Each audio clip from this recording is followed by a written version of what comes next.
Craft cocktails, from the classics to zero-proof drinks, are all around us. But what if we told you that craft cocktails are actually a relatively recent addition to the culinary scene? My name is Toni Tipton-Martin, and I'm the editor-in-chief of Cook's Country at America's Test Kitchen. I want to introduce you to a podcast mini-series I'm hosting called 100 Proof, The Journey of the American Cocktail.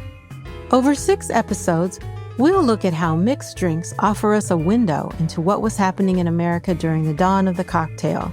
We'll then take you to the present day to contemplate what forces led to our modern cocktail renaissance. And along the way, we'll of course be sharing cocktail recipes with you. Subscribe to Proof from America's Test Kitchen so you won't miss the first episode. It drops on Thursday, May 23rd. Again, that's Proof, Proof, from America's Test Kitchen. Cheers. You're listening to Heritage Radio Network. Hey Lou, it's Sean from Packaged. I'm digging the podcast. Do you have any ad spots? Hey Sean, thanks for the kind words. Yeah, we've got all kinds of ad slots available. What are you thinking? I'm thinking I want to advertise about our world-class producer-owned brands of agave spirits like G4, like Tequila El Viejito, like Mezcal Palomo, and Ultramundo. Yeah, that's cool, but I meant, what are you thinking, Sean? That you'd want to spend your ad dollars with our dinky little podcast, or really with any podcast? Sean, no one listens to podcasts anymore. I do, Lou. I listen when I'm at the gym. No one goes to the gym anymore either, Sean, but okay, let's say we do this. What would the ads be about? Well, if they're like your other ads, Lou, I guess they're like 4 minutes long. Fair. Since G4, El Viejito, Palomo, and Ultramundo are each owned by the families who make them, maybe that's the point to the ads. Who these producers are and why that makes a difference. Oh, that sounds good. Okay, so then I'll need to go visit them, Sean. Only if I can go. Sounds like we're going on an Agave Road Trip. Agave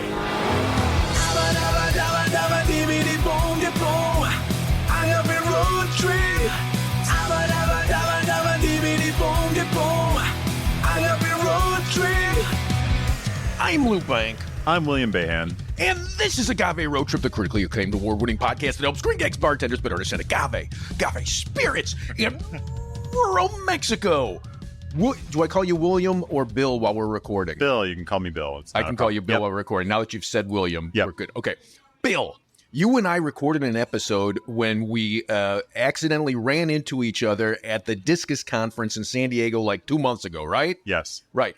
And then you said, whoa, hang on. I got some more information. And then you wanted to do it just what you had talked about. But so this is like a redo episode, which is kind of exciting for me because I don't even remember the first recording.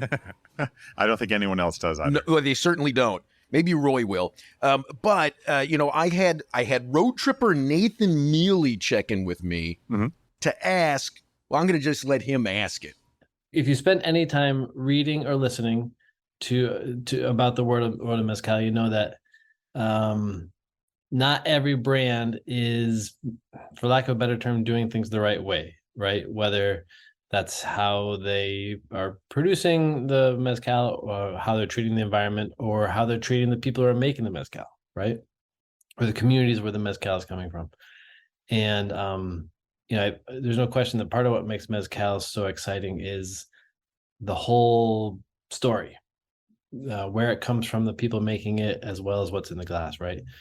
And so someone relatively new looking at the brands on the shelf, it's pretty perplexing. How do you know that this is a brand that you feel like you should be giving your money to? Okay, great. Thanks, Nathan. So, to that point, right? Like, it feels to me like that question about how you can tell if a brand is ethical has a million answers. And you touched on one of those answers in a way that I had never even considered before. And so I want it. Tell me. So a little context. While I eat chocolate. my business, what I do for customers and clients and entrepreneurs and brands that are starting, spirits or car companies or fashion or whatever they're doing, whatever they're selling, I create the identity for it and packaging. Okay. And so the packaging solution for a lot of businesses increasingly has a carbon footprint, associated with it that the owner is considering, and they want to be incorporating that strategy into the full package of what they're selling. They see it as a benefit, a sales point. And so when we talk about, sustainability in packaging, when we talk about sustainability in creating products, it becomes tricky. There's a lot of options increasingly for people, whether it's a paper supplier or a glass supplier or, a closure solution or a different option. But it's just leaving room to be creative with it and looking at what's out there and how it changes. Okay. So, to your point, there are a bunch of brands who do want this, right? Yes. But then also a bunch of brands who just don't care, I'm guessing. Yes. Or about this one thing. They might care about other things, but in this particular case, they're not thinking about it. Now, this was the thing that amazed me so much was you were looking at a bunch of bottles that we passed together, and you were looking at the labels, and you were like when I think a glass bottle, right? I think, oh, glass bottle, great. You can recycle that. I mean, there's a big carbon footprint, but you can recycle it. And even if it doesn't get recycled, the theory is it could be recycled. And you were like, well, yeah, actually, that glass bottle, because of that label, it can't be recycled. Yes, that is to say, that's where I was wrong in the first one. It can be recycled. The plastic. Let me back up. So what drew my attention was the something we see increasingly on, whether it's you're selling like bagged peanuts or like a bottle of wine or like a beauty cream or some other cosmetic, is a BOP laminate label. BOP. That's BOP. B-O-P. B-O-P-P, yes. B-O-P-P. And it's a polyethylene-like plastic. It's basically like a gasoline derived like, plastic that's fed into a thin sheet, and then it can be backed with an adhesive and printed on. And it feels kind of soft to touch. It can be shiny, it can be matte, whatever. But they're very attractive because they're cost effective. And so this was the technology that was created by the Hansen brothers. Is that correct? Yeah. Yes. Yeah. Okay. Hansen loves BOP plastic labels. Now I am for the agave syrup that I brought to market through Sacred, right? Ancestral agave syrup. Ancestral. Someone made it with their hands. They grew these plants. They went through all these steps to make something beautiful, artisan and like craft. And then what? And then I went to Sticker Mule to have the labels made, and BOP. Yeah. Yeah. So here's the lowdown on that. Yeah, right? Please. It's still a plastic.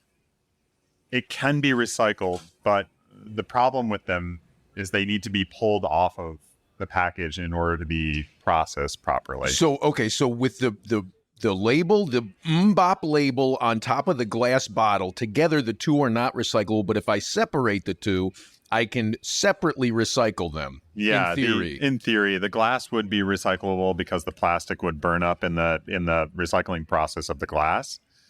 But if you wanted to have something that was actually recycling both products, you would need to remove fully the BOP label and have that put into a number 2 processing. It falls under a number 2. So you need to have like a specific facility. Number 2, like poop. Yeah, it'll be like a triangle in arrows. We've all seen them on the bottom of any like plastic bottle, or even these that we're holding here. They have like a little 2 on it. That's a specific plastic recycling facility that has infrastructure to recycle that type of plastic. If you can actually get the label to it. If you can get the full label off. But let's go back to the burning part. So isn't a burn as good as a recycle? Listen, if we're splitting hairs, like recycling the glass is is better than not, right? Sure. Than just throwing it in the plastic is going to burn up. Yeah. It's going to melt off, and that'll be the end of that. It will go into the glass that's being. Yeah, but it doesn't become a component that like stops that glass from Gotcha. being recycled. Okay. It runs into a larger problem when we look at an industry like the beer and craft beer industry, right? So all of these craft like IPAs and stuff, or any like beer or cider manufacturers in America, have used BOP labels as a cost-effective means of putting whatever creative design they want on a blank can, so they can run 200 cans off like very easily, and then switch up the design for the next small release, because it's a very disposable means of creating labels and creating creative things. The problem with it is aluminum, and the recycling temperature for aluminum is much lower than it is for glass. Yeah. So the more BOP you have in that mix of melted aluminum, the less recyclable the aluminum becomes. Oh. So it's a much, because we're talking about like temperatures, right? And we're talking about where these chemicals start affecting one another. In glass, we break it up, gets melted down, and recycling glass is a great thing to do. It's way less like, energy. It's way less like of a carbon footprint to making new glass, right? Yeah. So we, as a general gesture, we want to recycle as much glass as possible. It's a stable like vessel that can hold like any number of things in it without being reactive. And so that's great. Unfortunately, aluminum runs into this problem because the plastic levels are increasing in the recycled, piles. And so this stuff doesn't get a pure aluminum that they can like easily reprocess into new cans. So then if I'm a road tripper Nathan Mealey and I'm looking for an ethical brand and I'm thinking about packaging in terms of the ethics. Yes. What do I want? Like, what's the ideal? A paper bag or or better yet, a terracotta like cup. No, I mean, like, but if I walk into a liquor store in the USA, right, and I'm trying to figure out just from packaging standpoint, like, what is the ideal then? It's tough. I mean, what about those? You just showed me a bunch of paper products. Yes. That you suggested were better than BOP. I think was the point. I mean, they still have plastics in them. So here's the big fight, right? Like, you want to get away from plastics. You want to get away from like all this stuff. You want to say like you're using like green inks and stuff that don't have forever chemicals in them and aren't like poisoning whatever mill or like facility they're producing them at, or like the runoff from on and on and on and on. Right? Paper has a lot of waste involved in its production. Ink, anything chemical, like all of that, right? Yeah. So yeah. Adhesives. We could look at adhesives. We could look at all of these things. We could stack it all up, and it all looks like, if we were trying to find a perfect package, it kind of doesn't exist commercially. But there are, I don't want to be all doom and gloom. There are ways of, supporting products, or like there's more options. There are more products out there, from paper manufacturers to like recycling glass mold makers to like recycled or reused like stoppers, and like different ways of packing your product that have a better and this is the farmers market behind us in Los Angeles. They're probably pounding out some chicken paillard. There are better options out there than just buying something straight off the shelf. So you get more options in recycled paper that are, being produced by Nina or like Wausau or any of the large like American like paper makers. Yeah. And even internationally, Fedrigoni and Mantor are stepping into the game. So you can feel a little better about that. Recycled glass is increasingly, something we're seeing in infrastructure, that like people that are bottling wines and spirits or any of the, beautiful ancestral productions that you're bringing in are, Mexico has infrastructure for increasingly for reusing its old glass. And there's great brands out there that have that built into their identity. And that's really a joy to kind of see on the shelf. You know, one of the things that that this is making me think of is all of these breweries now where you can go and refill your growler, and you know, my friends at Dark Matter Coffee have the same thing with their coffee. And I would guess, though I'm not a wine drinker, that there's some wineries that do that too. There are, and there's you know, there's an amazing. I can't think of the name of the winery, but it's worth looking up. The youngest winemaker in the family started like going down the road to a dairy in the area and using those old dairy glass bottles for their natural wine. It's got like a bovine, like a cow on it. That's like kind of it's a hilarious little illustration, but like they bottle a white and red. They're delicious wines. And the glasses are fully like recycled from, you know, what would have been like a dairy delivery system. A project I worked on a couple of years ago for San Bartolo in creating their identity and helping the Mescalero there, that family, and Daniel, who's based here in Los Angeles.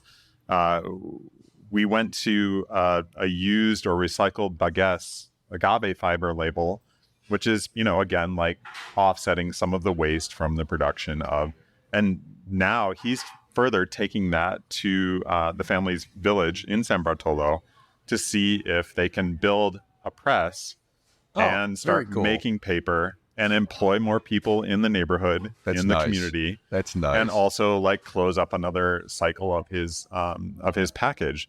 And it's, you know, that's the sort of thing we can grow and like work towards.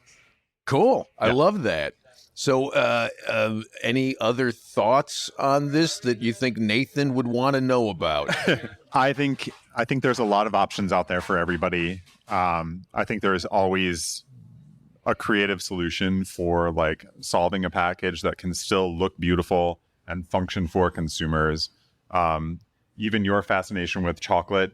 There are a couple of options out there that I've seen where they're using like wax paper and a tied closure in something that uses very little glue.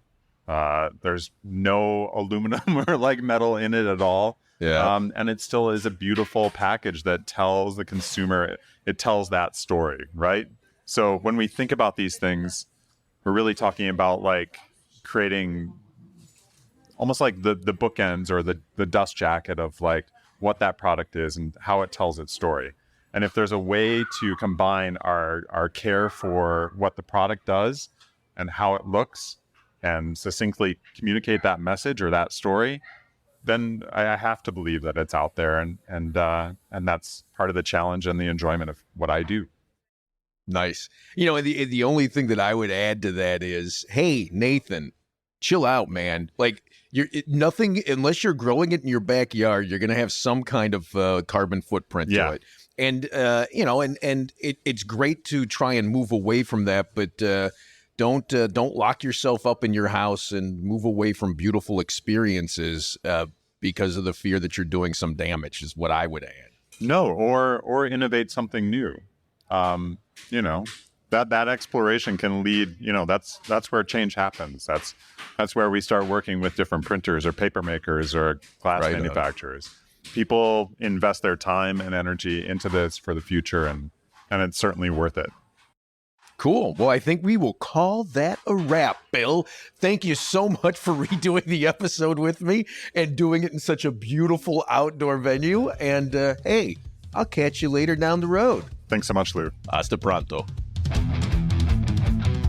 You've been listening to Agave Road Trip, the critically acclaimed award-winning podcast that helps Gringex bartenders better understand agave spirits, and rural Mexico. We're blessed with sound engineering by Roy Sierra and a theme song performed by Gabriel Oliveira and Marco Ricos. Sign up to become a road tripper and listen to more episodes at agaveroadtrip.com. If you enjoyed this podcast, please let us know. And if you hated it, well, I'm sure you'll let us know that too. You can also find us on Facebook and Instagram at Agave Road Trip. Agave Road Trip is a production of 10 Angry Pit Bulls, Inc.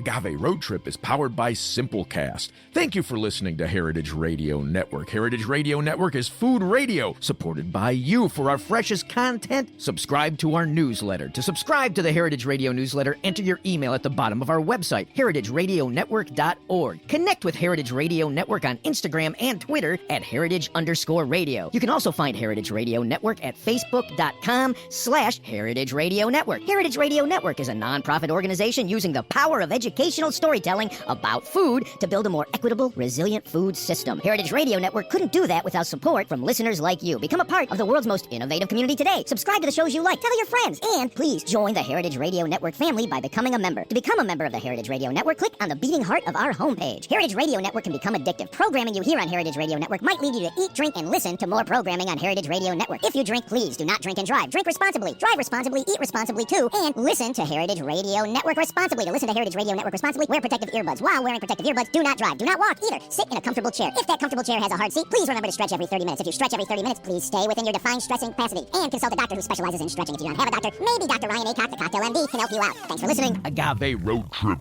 out. Hi, listeners. We want to tell you about a podcast we're really digging. It's called Christopher Kimball's Milk Street Radio. Every week, they travel the world to find the most fascinating stories about food, including children who harvest cod tongues after school in Norway and a detective who tracks down food thieves. And on Milk Street Radio, you can always find the unexpected. The comedian who ranks apples using an elaborate 100-point system, the secret history of grocery stores, and how to eat your way through Italy. They also interview the most beloved names in food like Jacques Pepin, Sola Awali, Jose Andres, Jet Tila, Ina Garten, Nigella Lawson, and Padma Lakshmi. Plus, co-hosts Christopher Kimball and Sarah Moulton do live calls with listeners and answer their questions about ingredients, techniques, and culinary mysteries. Like, why roasting a leg of lamb made one caller's oven explode?